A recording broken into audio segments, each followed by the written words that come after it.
Hello students, मैं अमन श्रीवास्तव स्वागत करता हूं अपने यूट्यूब चैनल में आप सभी का। और चलते हैं एक नए वीडियो की तरफ। डायगोनल स्केल जो पिछले लेक्चर में था, एक बार उसी से रिलेटेड एक और नया प्रॉब्लम इस वीडियो में लेके आया हूं। सीधे चलते हैं क्वेश्चन की तरफ। एक बार क्वेश्चन पढ़ देता हूं आपके सामने।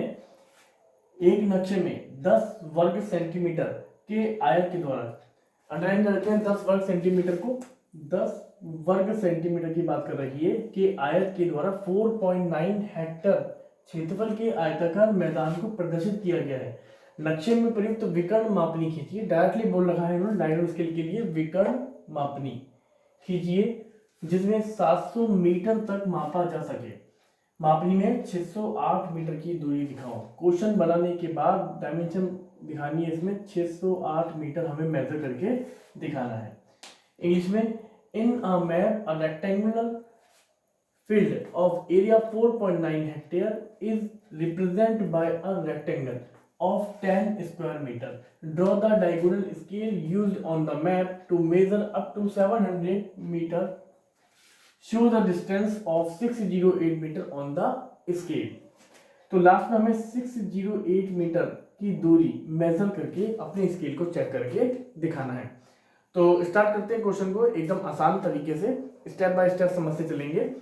ये क्वेश्चन बाकी क्वेश्चन की तरह एक सिंपल क्वेश्चन नहीं कहा जाएगा, क्योंकि इसमें एक वर्ग सेंटीमीटर यानी कि स्क्वायर की बात कर रहा है। अगर स्क्वायर की बात नहीं करता तो एक तरह से सिंपल फॉर्म में था। अब ये स्क्वायर और क्वेश्चंस के कंपेयरिंग में थोड़ा सा प्रॉब्लम करेगा, तो इसको सावधानी समझते हैं। पहले जो क्वेश्चन कह रहा है हम उस चीज को नोट करते हैं।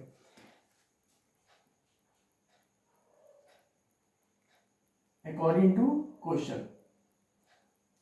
क्वेश्चन कह रहा है हमारा 10 centimetre square is equal to किसके बराबर है, 4.9 हेक्टेयर के। यानी कि जो रियल में 4.9 हेक्टेयर था वो ड्राइंग पर कितना हो गया, 10 वर्ग सेंटीमीटर या 10 सेंटीमीटर स्क्वायर। इसको यहां पर चेंज करते हैं।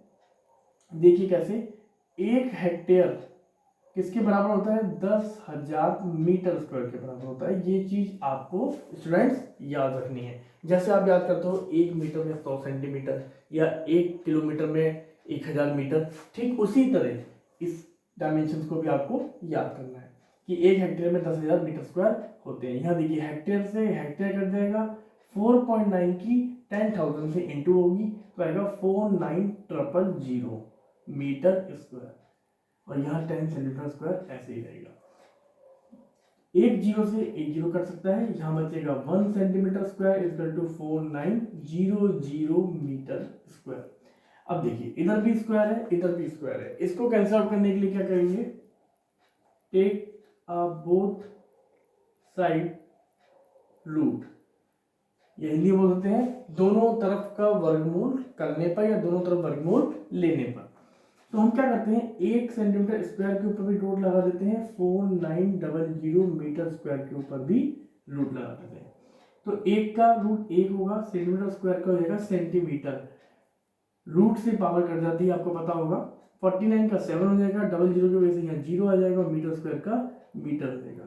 तो इतना काम इस क्वेश्चन में एक्स्ट्रा था। अब हमें एक सिंपल फॉर्म में क्वेश्चन मिला है जिसमें कोई रूट नहीं कोई पावर नहीं। 1 सेंटीमीटर किसके बराबर है, 70 मीटर के है। जो रियल में 70 मीटर है वो ड्राइंग पर कितना है, 1 सेंटीमीटर। 1 सेंटीमीटर का छोटा कर दिया गया है, ठीक है। तो ये हो गया जो सेंटीमीटर में है ये ड्राइंग पर डिस्टेंस है, और जो 70 मीटर है वो एक्चुअल डिस्टेंस है। तो यहाँ आर एफ का फॉर्मूला लगाते हैं, R F is equal to distance and drawing, distance and object कर लीजिए, distance and object on drawing upon actual distance.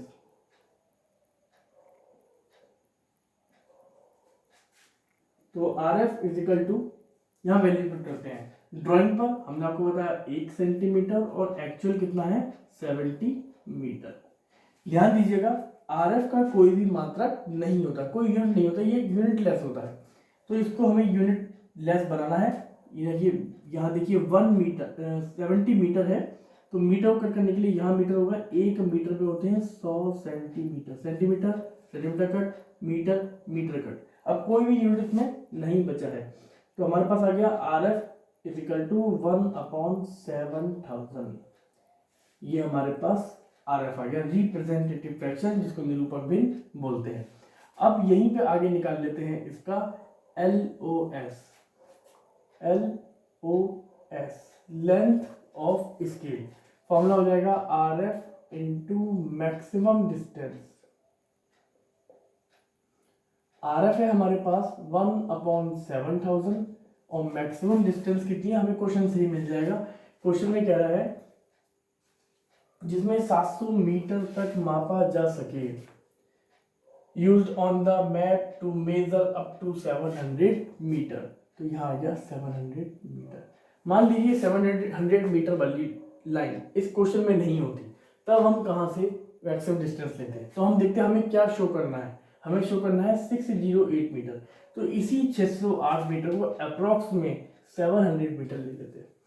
अब देखिए 1 metre equal to 100 centimetre, metre से मीटर कट हुआ, 3 जीरो से 2 जीरो ये गए, एक ये गया और 7 से 7 गया। तो हमारे पास LOS आ गया 10 सेंटीमीटर, खाली 10 बचा है हमारे पास।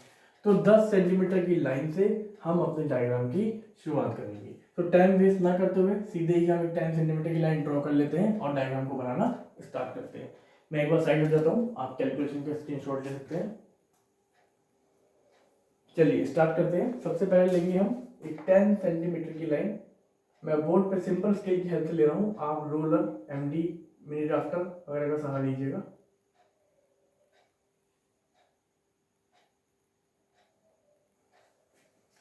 एक लाइन ली है मैंने, ये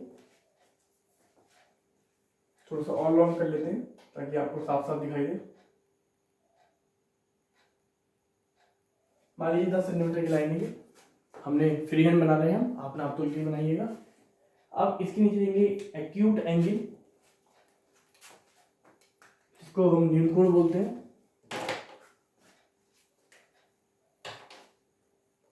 शर्त यह है, यह न्यूनकोण 30 डिग्री से 30 डिग्री से कम नहीं होना चाहिए।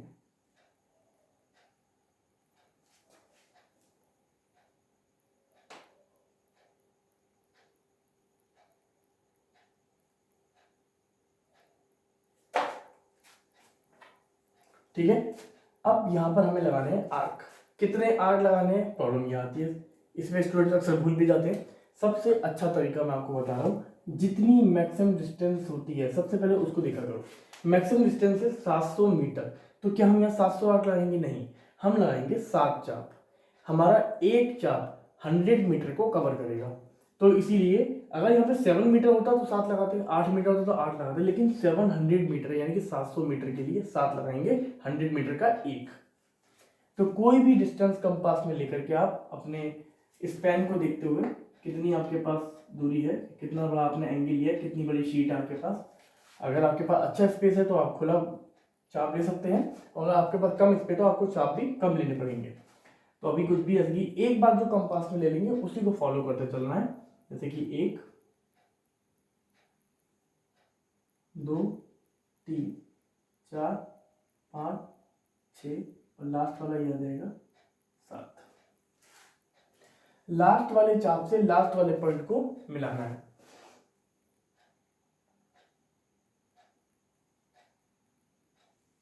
जैसे मैंने ये मिलाया ब्लू मार्कर से, ये 12 पहले समझिएगा इसको, इसके पैरेलली मिलाते चलना है अब सभी पॉइंट्स को। आपके पास रोलर होगा, आप उससे मिलाएंगे।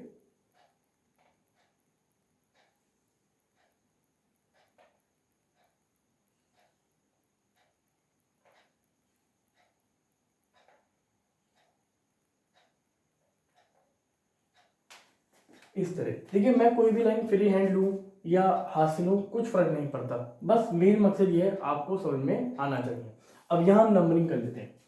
हमारे पास 3 डिजिट्स में है अभी वैल्यू जो, तो हम नंबरिंग भी इसी तरह करेंगे। इसकी 0 100 200 300 400 500 600। इस पूरे क्वेश्चन में कहीं भी किसी और यूनिट की बात नहीं करी गई है, सिर्फ मीटर की बात करी गई है डायमेंशन दिखाने के लिए। तो हम यहाँ पे मीटर ही लिखेंगे। ठीक है, एक और न्यून कोण बना लेते हैं इसके साथ नीचे की तरफ।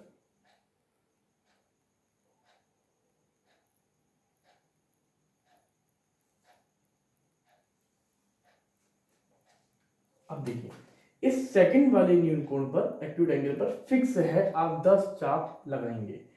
आप कंपास में कोई डिस्टेंस लेकर के भी लगा सकते हैं। अगर आपके पास जगह कम है तो आप स्केल रख के 1-1 सेंटीमीटर पे पॉइंट भी लगा सकते हैं, इससे आपकी जगह भी बच जाएगी। तो मेरी राय से बेटर है आप स्केल रखिए, 1-1 सेंटीमीटर पे पॉइंट लगाइएगा तो ज्यादा बेटर रहेगा। 1 2 3 4 5 6 7 8 9 और 10 नंबरिंग कर लेते हैं। 0 10 20 30 40 50 60 70 80 90 और 100। यहाँ भी मीटर ही लिखेंगे, ये पॉइंट भी हमारे मीटर ही पड़ेंगे। यहाँ 0 से 0 को मिलाएंगे सबसे पहले। 0 से 0 का मतलब है 0 से ये पॉइंट। कभी कभी हम गलती से इस पॉइंट को मिला देते हैं जो गलत हो जाएगा, तो आप 0 से सीधा 0 पे जाइए, जैसे कि देख सकते हैं कैसे। इसके बाद पैरेलल मिलानी है। 10 20 30 40 50 60 70 80 90 और लास्ट में 100 कोने में दिख रहा है आपको। ठीक है, इसके बाद जैसे ये प्लास्टिक का स्केल है, सिंपल स्केल, ये जो हाइट है ऐसे ही एक हाइट हमें इस स्केल की भी लेनी है, तो वो हम लेते हैं विकर्ण मापनी में यानी कि डायगोनल स्केल में 30 mm 3 सेंटीमीटर। तो यहाँ से बिल्कुल परपेंडिकुलर चलना है आपको 3 सेंटीमीटर, जो मैं ब्लैक मार्कर से बनाऊंगा, एच पेंसिल से बनाना है आपको। अंदाजे से ले लेता हूँ, मान लीजिए 3 सेंटीमीटर ये लिया है और 3 सेंटीमीटर बिल्कुल वर्टिकल ये लिया हमने, इनको आपस में मिला देना है।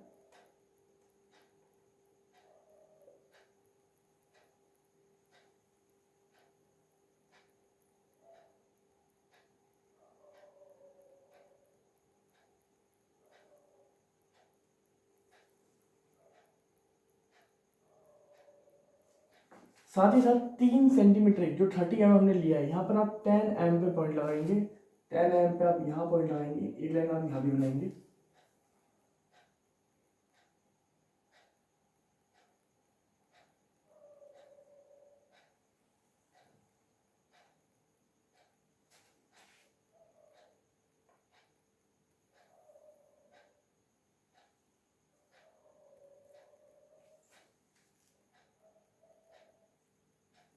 इस तरह अब जैसे हमने 600 से ये वर्टिकल ऊपर लिया, यहाँ 100 वाले पॉइंट से वर्टिकल ऊपर लिया, ऐसे ही सभी पॉइंट से लेंगे।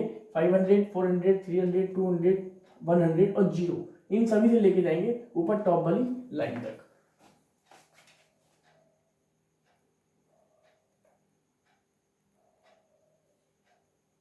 बिल्कुल सीधी परपेंडिकुलर।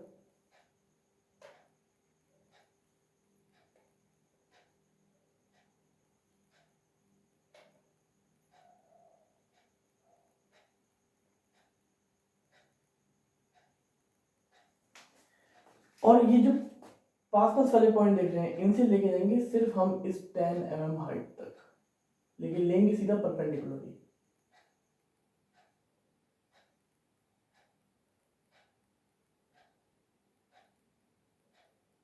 ये मैंने ब्लैक से कर दिया, वैसे आपको 2H पेंसिल से करना है। अब ध्यान देंगे, ये जो 100 की तरफ से यानी कि इस साइड से जो पहला वाला पॉइंट आ रहा है, इसको मिलाएंगे इस कोने से, इस कॉर्नर पॉइंट से।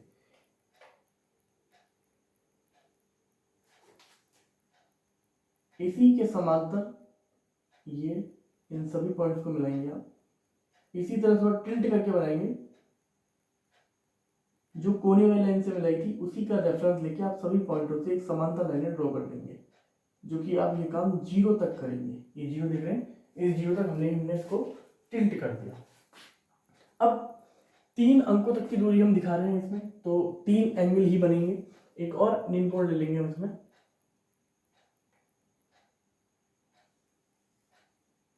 ये देखिए यहाँ भी जैसे सेकंड वाले एंगल पे हमने 10 चाप लगाए थे, यहाँ भी 10 लगाएंगे। 1-1 सेंटीमीटर बेस्ट रहेगा। 1 2 3 4 5 6 7 8 9 और 10 नंबरिंग कर लेते 0 1 2 3 4 5 6 7 8 9 और 10। यहाँ भी मीटर ही पर आ जाएगा, यहाँ लिख देते हैं मीटर। ओके फ्रेंड्स, तो स्टूडेंट्स अब देखिएगा 0 से आपको मिलाना है इस 10 mm ऊपर वाले पॉइंट तक। देख लीजिए मार्कर कहाँ रखा हुआ है, अच्छे से ध्यान दे लीजिए, वहां से मिलाएंगे। पहले मैं बना देता हूं, उसके बाद मैं साइड हो जाऊंगा, आप देख लीजिएगा। हमने मिलाया 0 से इस पॉइंट को, ऐसे ही 1 2 इन सबसे मिलाना है।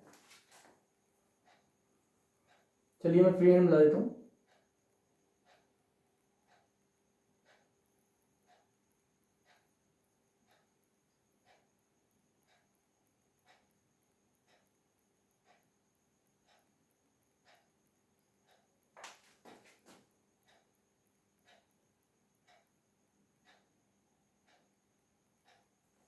ये पॉइंट बहुत पास पास रहेंगे आपके, बिल्कुल पैरेलली, इसलिए आपको आराम से काम करना है। शीट काली नहीं होनी चाहिए। आप अपने स्केल रोलर को साफ करने के लिए रुमाल या कोई भी कपड़ा रख के बैठिएगा, जिससे थोड़ी थोड़ी देर में आप अपने इंस्ट्रूमेंट्स को साफ करते रहेंगे, तो आपकी शीट काली नहीं होगी और ड्राइंग भी साफ सुथरी बनेगी। अब देखिए जो भी वर्क था एंगल बनाने के लिए, डायमेंशन वगैरह एंगल के लिए या पैरेलल लाइनों के लिए, वो सब पूरा हो चुका है। अब एक ही काम बचता है, वो है 608 मीटर को अपने स्केल द्वारा नाप करके दिखाना। तो उसको समझते हैं कैसे। जैसे कि 608 मीटर है, तो सबसे पहले इसमें लेते हैं 600 मीटर। तो 600 मीटर हमें यहाँ पे मिल गया, यानी कि 0 से हमारे चले 100 200 300 400 500 600 तक हमें मिल गया 600 मीटर। अभी भी मेरे पास 8 मीटर की कमी रही, वो 8 मीटर हमें इस ग्राफ के अंदर मिलेगा कैसे। देखिए ये पॉइंट थोड़े हल्के हो गए मेरे हाथ से, मैं वही डार्क कर देता हूँ। ठीक है, अब देखिए यहाँ तो आपको 8 दिखाई दे नहीं रहा, लेकिन यहाँ पर 8 है। किस तरह, तो यहाँ से तो रहेगा 0, ये 0 वाली लाइन जो आपकी ऊपर जा रही है ऐसे इधर, और ये मूव हो गई इधर थोड़ी तिरछी, इस लाइन पे यहाँ से आएगा 8 वाला पॉइंट, यानी कि आप 8 वाला पॉइंट देख लीजिए कहाँ जा रहा है। ध्यान से देखिएगा आप इस समय, इस बिंदु से बिल्कुल एलओएस के समांतर हमें जाना है इस ब्लैक वाली लाइन तक। जहां भी ये इसको क्रॉस करेगी, इसका जंक्शन पॉइंट बनाएगी, इस पॉइंट से सीधा एक्सपेंसर लाइन के माध्यम से बाहर आ जाना है। तो ये डिस्टेंस हुई हमारी 608 मीटर।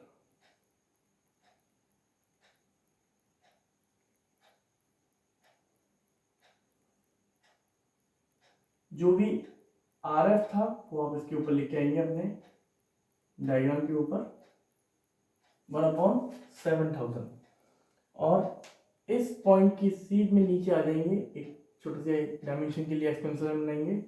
ये था हमारे पास 10 सेंटीमीटर, और इसकी सीध में ये लाइन बनाएंगे, यहाँ पर। तो इस तरह ये डायग्राम पूरा हुआ। उम्मीद करता हूँ आपको समझ में आया होगा। तो इस वीडियो में इतना ही था, मिलते हैं एक नई वीडियो के साथ अगले लेक्चर में, तब तक के लिए थैंक यू।